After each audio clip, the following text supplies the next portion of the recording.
और चलिए बढ़ते आगे। कांग्रेस नेता पवन खेड़ा की मुश्किलें बढ़ती जा रही। असम के मुख्यमंत्री हेमंता बिस्वा शर्मा के परिवार के खिलाफ आरोप लगाने के बाद सीएम हेमंता बिस्वा शर्मा ने पवन खेड़ा के खिलाफ सख्त एक्शन लिया है। सीएम हेमंता बिस्वा शर्मा की पत्नी की एफआईआर के बाद असम पुलिस की टीम कांग्रेस नेता पवन खेड़ा के दिल्ली आवास पर छापेमारी करने के लिए पहुंची। असम पुलिस के साथ में दिल्ली की पुलिस भी मौजूद रही। A case has been registered in Crime Branch Police Station Guwahati and we wanted Mr. Pawan Khera। तो हम उनको ढूंढ के आया था, मिला नहीं वो।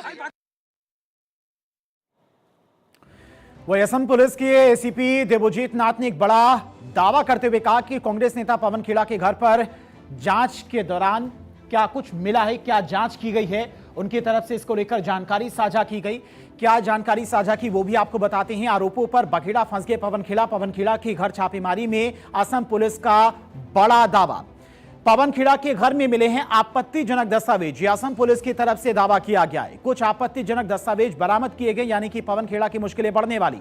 छापामारी के दौरान कुछ इलेक्ट्रॉनिक उपकरण जब्त किए गए हैं। आपत्तिजनक दस्तावेजों का खुलासा अभी नहीं किया जा सकता है। पुलिस उसकी जांच करेगी और उसके बाद जो भी तथ्य सामने आएंगे, इलेक्ट्रॉनिक डिवाइस से जो भी जानकारियां पुलिस को मिलेंगी, वो सभी जानकारियां साझा की जाएंगी। लेकिन असम पुलिस के इस दावे के बाद पवन खेड़ा की मुश्किलें बढ़ने वाली हैं। इन उपकरणों की फोरेंसिक जांच की जाएगी ताकि यह पता लगाया जा सके कि उनमें कोई महत्वपूर्ण जानकारी या सबूत तो मौजूद नहीं है, और अगर ऐसा होता है तो फिर पवन खेड़ा की मुश्किलें बढ़ने वाली हैं। उन्होंने आगे बताया कि सर्च ऑपरेशन के दौरान पवन खेड़ा घर में मौजूद नहीं थे। पुलिस उनकी तलाश में जुटी हुई है। बरामद किए गए दस्तावेज और डिजिटल सबूतों की गहन जांच जारी है, जिसके आधार पर आगे की कानूनी कार्रवाई तय की जाएगी। और आगे अगर ऐसे कोई सबूत मिलते हैं पवन खेड़ा के घर से बरामद इलेक्ट्रॉनिक डिवाइस में और दस्तावेज में, तो उनके खिलाफ सख्त एक्शन भी लिया जा सकता है। सुनिए। We have searched his house. We found some incriminating things which I cannot disclose right now. Where he has been, मुझे पता नहीं है वो कहाँ है, but I will trace him out. और दिल्ली में छापेमारी पर हेमंता बिस्वा शर्मा का कहना है कि पवन खेड़ा गुवाहाटी से भाग गए हैं। मुझे मीडिया के जरिए पता चला कि पुलिस दिल्ली में उनके घर गई थी, लेकिन वो हैदराबाद भाग गए। सुनिए। कल सुबह 6 बजे ही वो गुवाहाटी से भाग गया। अभी दिल्ली में हमारा लोग, मैं अखबार से मुझे पता चला है दिल्ली में पुलिस गया है तो हैदराबाद तक भाग गया। कानून अपना हिसाब से काम करेगा ना। असम के मुख्यमंत्री हेमंता बिस्वा शर्मा ने कड़े तेवर दिखाते हुए कहा कि चाहे कोई व्यक्ति कहीं भी छिपा हो, पुलिस उसे ढूंढ निकालने में सक्षम है और कानून से बच पाना संभव नहीं होगा, और असम की पुलिस पाताल से भी निकाल लाएगी। अब तो पूछना चाहिए था पहले। मैं एक एलिगेशन लाया, पहले आपको फॉरेन मिनिस्टर को पूछना चाहिए था कि नहीं चाहिए था। सच्चाई आप नहीं जानते तो तब क्यों आपने डाला? पहले झूठ मूठ कागज क्यों लाया? क्या लुका छुपी का खेल है? असम, अरे कहाँ असम पुलिस को नहीं जानते, पाताल से भी उखाड़ के ले आएगा। कहाँ मिलेगा पवन खेड़ा? असम लासित बोरफुकन का देश है, पाताल में भी लुकेगा तो हम उठा के लेके आएगा। तुम बताओ। ये असम की सियासत में पवन खेड़ा के आरोपों के बाद में सियासी बखेड़ा खड़ा हो गया। असम की सीएम हेमंता की पत्नी जनिका भुयान शर्मा ने 5 अप्रैल की देर रात गुवाहाटी के पन बाजार पुलिस स्टेशन में अपनी शिकायत दर्ज कराई थी, जिसके आधार पर असम पुलिस की क्राइम ब्रांच ने केस नंबर 426 दर्ज किया है।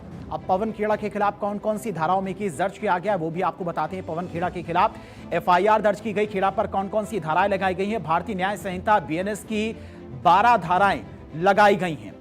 जालसाजी, धोखाधड़ी, आपराधिक षड्यंत्र और फर्जी दस्तावेज इस्तेमाल जैसे गंभीर आरोप इसमें लगे हैं। छापेमारी के दौरान कुछ इलेक्ट्रॉनिक उपकरण भी जब्त किए गए हैं। इसके अलावा आपत्तिजनक दस्तावेजों का खुलासा अभी तक नहीं किया जा सकता। पुलिस की तरफ से यह कहा गया है, यानी कि कुछ अहम सबूत पुलिस के हाथ लगे हैं, जिसका खुलासा जांच के बाद ही पुलिस के द्वारा किया जाएगा। और हो सकता है कि पवन खेड़ा की मुश्किलें और ज्यादा बढ़ जाएं और भी उनके ऊपर धाराएं लगाई जाएं। यहां तक तो बात ठीक थी, लेकिन असम चुनाव में अब पाकिस्तान की भी एंट्री हो चुकी है। पवन खेड़ा वर्सेज हेमंता बिस्वा शर्मा के बीच में जारी जंग में पाकिस्तान भी आ गया है। कांग्रेस प्रवक्ता पवन खेड़ा ने सीएम हेमंता की पत्नी रिनिका भुइया पर यूएई, मिस्र और एंटीगुआ, बारबुडा, भारत के अलावा 3 देशों का पासपोर्ट रखने का आरोप लगाया था। और कांग्रेस के आरोपों पर सीएम हेमंता बिस्वा शर्मा ने पलटवार करते हुए कहा है कि क्या कहा है वो भी आपको बताते हैं। हेमंता विश्व शर्मा ने लगाए पवन खेड़ा पर आरोप, यानी कि उनके ऊपर ही, पवन खेड़ा के ऊपर ही आरोप लगाए हैं। कांग्रेस ने मेरी पत्नी पर झूठे आरोप लगाए हैं। सीएम हेमंता की तरफ से कहा गया, पाकिस्तान के एक सोशल मीडिया ग्रुप से ली गई जानकारी के आधार पर यह आरोप लगाए गए। उनकी तरफ से कहा गया, पाकिस्तानीज इन अजमान नाम के सोशल मीडिया ग्रुप से ये दस्तावेज लिए गए जो पवन खेड़ा ने प्रेस कॉन्फ्रेंस में दिखाए थे। पाकिस्तानी नागरिक के खोए पासपोर्ट पर मेरी पत्नी की फोटो एडिट करके लगाई गई है। मेरी पत्नी पर आरोप लगाने के लिए कांग्रेस ने पाकिस्तान की मदद ली है। ये गंभीर आरोप पवन खेड़ा पर हेमंता ने लगाए हैं और अगर ये सच साबित होते हैं तो वाकई में पवन खेड़ा की बहुत मुश्किलें बढ़ने वाली हैं। सुनिए। Normally, when you raise a certain issue before the public with fraud documents, it attracts 420 and 468 of all IPC. Of course, there is a correspondent provision in new BNS. When there is a crux, when you use this allegation with fabricated documents to influence a result or outcome of an election, then it attracts higher penal provision and the punishment for that is life imprisonment. Because during our research we found the entire material of the press conference which has taken place yesterday was supplied from a Pakistani social media group.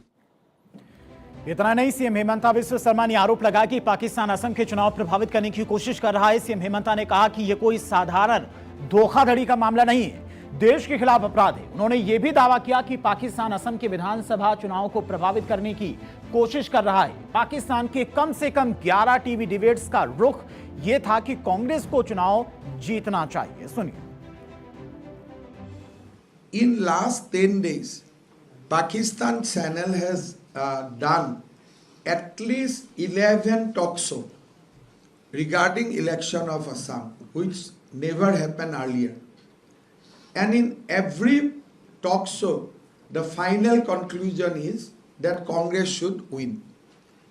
Now, the Pakistani link to the yesterday's press conference has also now become very, very apparent.